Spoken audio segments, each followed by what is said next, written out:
Salve, custodio del Redentor y esposo de la Virgen María. A ti Dios confió a su Hijo. En ti María depositó su confianza. Contigo Cristo se forjó como hombre. Oh, bienaventurado José. Muéstrate Padre también a nosotros. Y guíanos en el camino de la vida.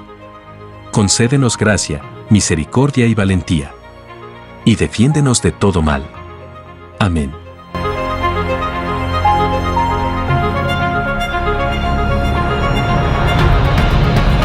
En el año 313, el emperador Flavio Valerio Aurelio Constantino, más conocido como Constantino I, promulgó el llamado Edicto de Milán, en el que se reconocía por fin la libertad religiosa en el imperio.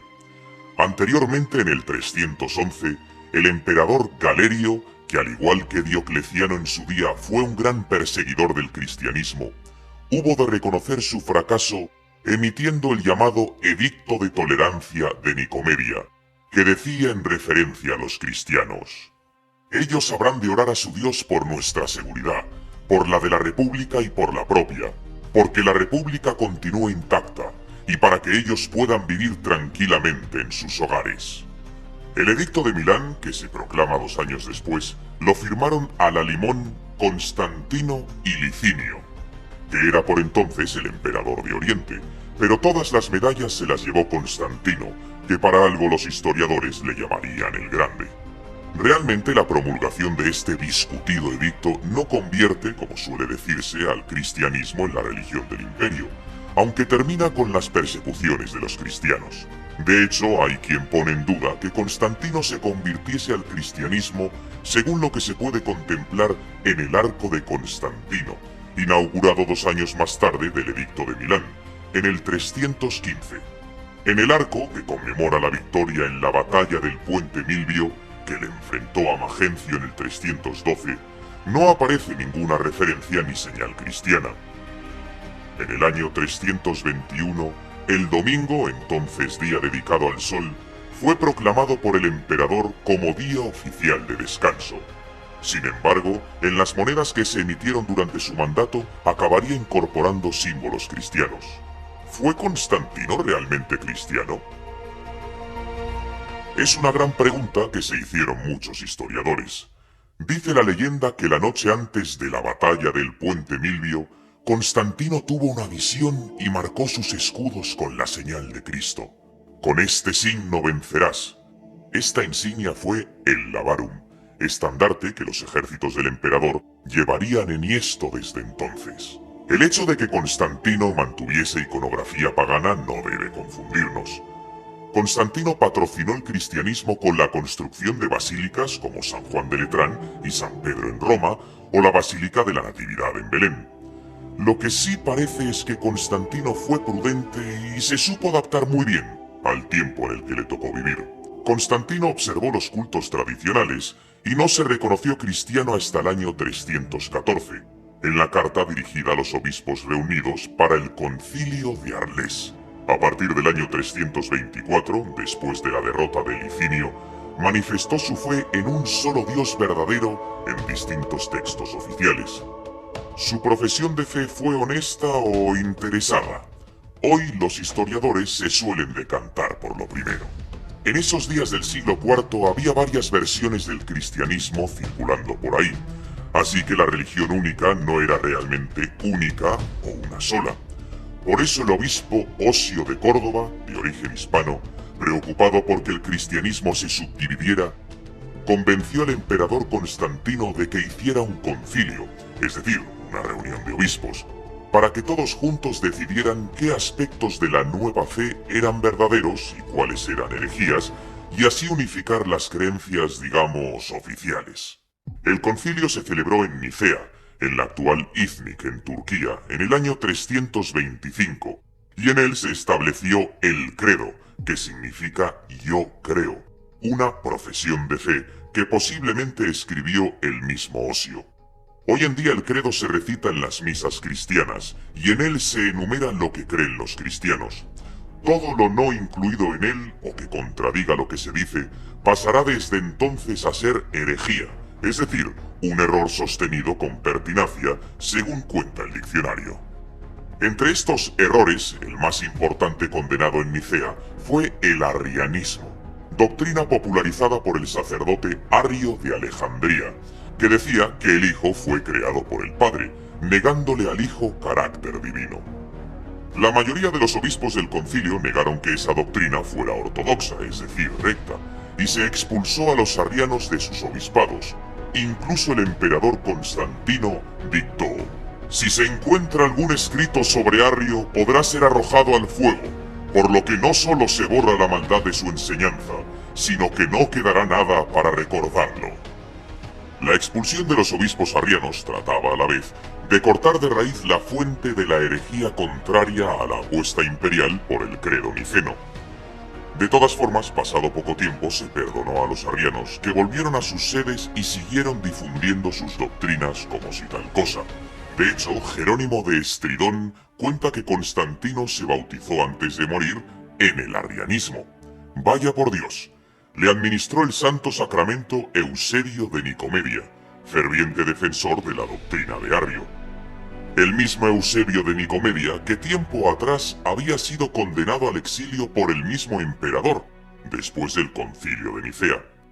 Arriano o no, la historiografía considera a Constantino el primer emperador cristiano.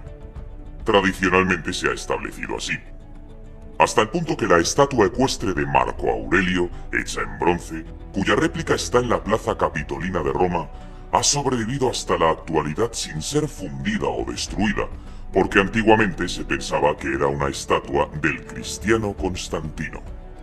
Por otra parte, y a modo de anécdota, y si se nos permite la ironía, Constantino mandó asesinar a su sobrino, a uno de sus hijos y a su segunda esposa, acciones digamos que poco cristianas, aunque esto sea irrelevante.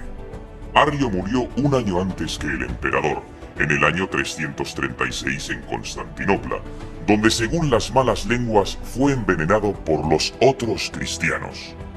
Pero a pesar de todo, su doctrina prosperó y Constancio II, hijo y sucesor del emperador Constantino tras imponerse a sus dos hermanos, fue arriano, y no solo eso, sino que envió a Eusebio de Nicomedia, obispo arriano de Constantinopla, a evangelizar al pueblo bárbaro de los godos. Este Eusebio nombró a su vez obispo por primera vez a un godo llamado Ulfilas, que también ejerció de misionero entre estos bárbaros de origen pagano, a los que Roma contrató para defenderse de los hunos. Constancio II murió sin descendencia, y fue proclamado emperador su pariente Juliano, sobrino de Constantino, en el año 361. Intentó sin éxito rebrotar por última vez un agonizante paganismo. Aunque fue educado como cristiano arriano, renegó públicamente de su fe declarándose pagano y neoplatónico, motivo por el cual pasó a la posteridad como Juliano el Apóstata. Su reinado fue breve. Le sucedió Joviano, más breve aún. En el 364, Valentiniano fue elegido emperador. Poco después, nombró a su hermano Valente coemperador de la parte oriental.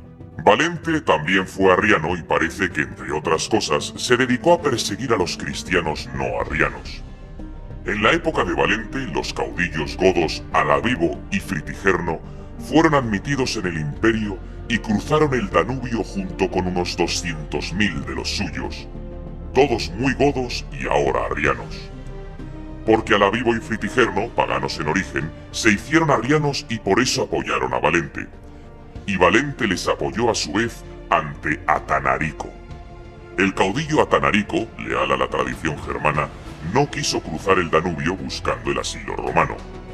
Junto a unos cuantos leales, acabó refugiándose en los montes Cárpatos sin apearse de su paganismo. Cuando Valente ascendió al cielo cristiano-arriano tras morir en la batalla de Adrianópolis, subió al poder el hispano Teodosio, que decidió oficializar de una vez la religión cristiana dentro del imperio.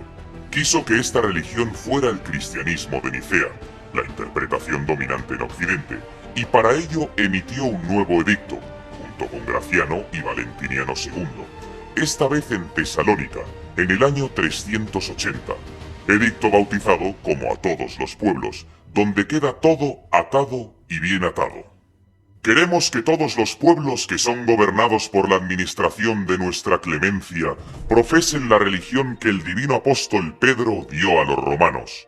Según la doctrina apostólica y la doctrina evangélica, creemos en la divinidad única del Padre, del Hijo y del Espíritu Santo bajo el concepto de igual majestad y de la piadosa Trinidad. Ordenamos que tengan el nombre de cristianos católicos quienes sigan esta norma, pero por lo que se refiere a los otros, pues en nuestro juicio ellos son locos insensatos, decretamos que sean señalados con el ignominioso nombre de herejes. La iglesia dirigida por el Papa en Roma generalmente se distingue de otras iglesias llamándose la católica. Católico, por cierto, significa universal. De hecho, muchas iglesias actuales, que no dependen del Papa de Roma, se consideran católicas, por lo que el término puede resultar confuso si no atendemos al contexto. Volviendo a Roma, Flavio Teodosio, natural de Cauca, posiblemente la actual Coca en Segovia, había tratado de unificar la religión del imperio en un solo dogma, condenando el arrianismo y otras sectas emergentes en el Segundo Concilio Ecuménico tras Nicea, el Concilio de Constantinopla del 381, donde se formula la versión definitiva del tema de la Santísima Trinidad, afirmándose: el Espíritu Santo, al igual que el Padre y el Hijo, tienen condición divina. Ya de paso que estaban fijando la religión, el Papa Dámaso, que era por cierto de Galaecia, decidió una lista definitiva de libros reconocidos que formarían parte de la Biblia, lo que se conoce como el canon bíblico, organizándose de esta manera, por Osio primero y por Teodosio y San Dámaso después, todos hispanos. La religión católica tal y como la conocemos. Teodosio ordenó y apuestos perseguir el paganismo. Durante su mandato se clausuraron templos paganos, la Orden de las Vírgenes Vestales apagándose el fuego eterno del Templo de Vesta, el Oráculo de Delfos, los Juegos Olímpicos, hasta 1896 no volverían a celebrarse, y por supuesto cualquier iglesia arriana. ¿Terminó esto con el arrianismo? Pues más bien no, porque como los godos eran arrianos, ambas versiones del cristianismo siguieron conviviendo en lo que antes había sido el Imperio Romano, tolerándose mutuamente, hasta que el nuevo rey arriano, el hispanogodo Recaredo, se convirtió junto con los demás visigodos al catolicismo en el año 589, 200 y pico años después del Edicto de Tesalónica. Firmó el acta del Tercer Concilio de Toledo como Flavio Recaredo. ¿Unificó esto por fin a la religión católica? Pues tampoco, pero eso ya es otra historia.